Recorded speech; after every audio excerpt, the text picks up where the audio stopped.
Well, good morning. Most of you know I'm Sandy, and we've been talking about your goal, your mindset. Today, I want to talk to you about being a lifetime learner. Me, I like the audiobooks, and I will put one of those in and listen to it on the way to work. It's only 6 minutes to work from where I live, whether I'm working at Palmer or working at Wasilla. But in those 6 minutes, it's amazing you can get through a book. Lately at work, I've been sanding or cleaning the lockers at Palmer. So with that, I plug in the headset and been listening to my audiobooks. And a lot of them is self-help books. Some of them are just books. But never stop learning. You know, read something. You know, it makes your mind grow, makes you think about different things. What's funny is I just read or listened to the Gatsby book, and now it's coming up as this book that, you know, they're taking out of the schools. Not real sure why, except to do a lot with cheating, but I guess that's why. But it's part of life. You know, these kids are going to find out about this. Why not leave it in the schools and discuss it? Anyway, that different story. So, lifetime learner. Get something new. Learn a line dance. Learn something. But books are great. You're going to always learn something, you know, from books. Like I said, I do a lot of self-help books also. Been learning about stocks and bonds. That one's tough for me. I love money. I love dealing with money. But learning stocks, anyway, it's in there. And I have a couple more books to go through. Small things are clicking, and I'm starting to learn a little bit more. But the more money I make, the more I need to know what I'm doing with it. So I'm trying to learn more there. And so anyway, be a lifetime learner. Next thing is set a goal list. Have a routine out there of what you want to do. My day normally starts with a workout, and I laugh and tease and say I have to work out before my brain wakes up and tells me, you know, says, what are you doing? I normally get my hour workout in. I will then take a shower and then read my Bible. Then I'm more awake when I talk to God. If I do that at night, I'll be asleep in the middle of a sentence to him or trying to listen to him, and I'm out and gone. So I try to do that in the morning, not at night. And then I have set out to help at least 20 people. So that's my goal, you know, to help at least 20 people out there. And that's nothing to return to me. That's not anything to do with Beachbody and for them to come and buy something. That's just to get out there and help someone.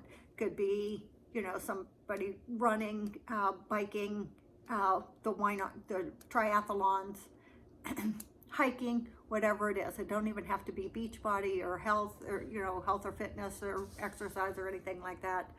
It just has to be helping someone improve or think about something a little bit different. Excuse me. Next on the list is usually breakfast. Then I have my goal list. Okay? Sit down with what I want to do for the rest of the day. Sometimes at night I will do that. Just depends on how tired I am and what I've done.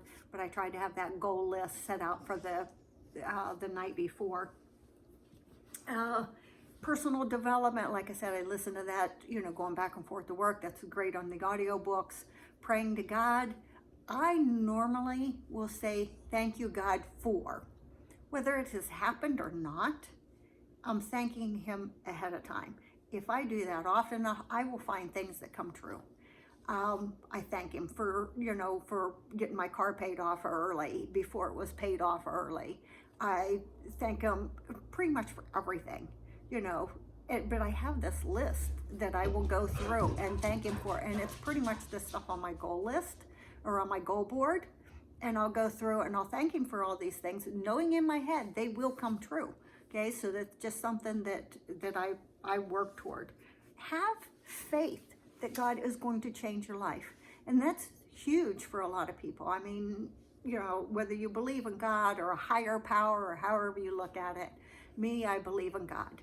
And I have faith that he can change me and help me change me. And, I know I'm going to make a business out of this. I just know, I always have. I grew up, and it was funny, playing Monopoly all the time, and I was pretty good at Monopoly.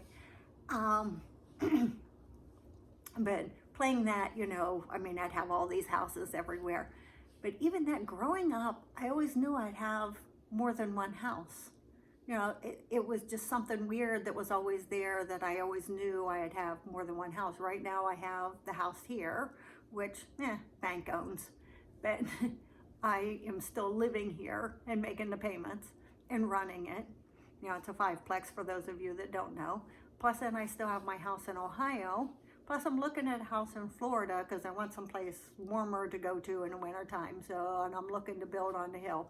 So it's just, but I'm not going to do that until I sell this. But it's all those things of looking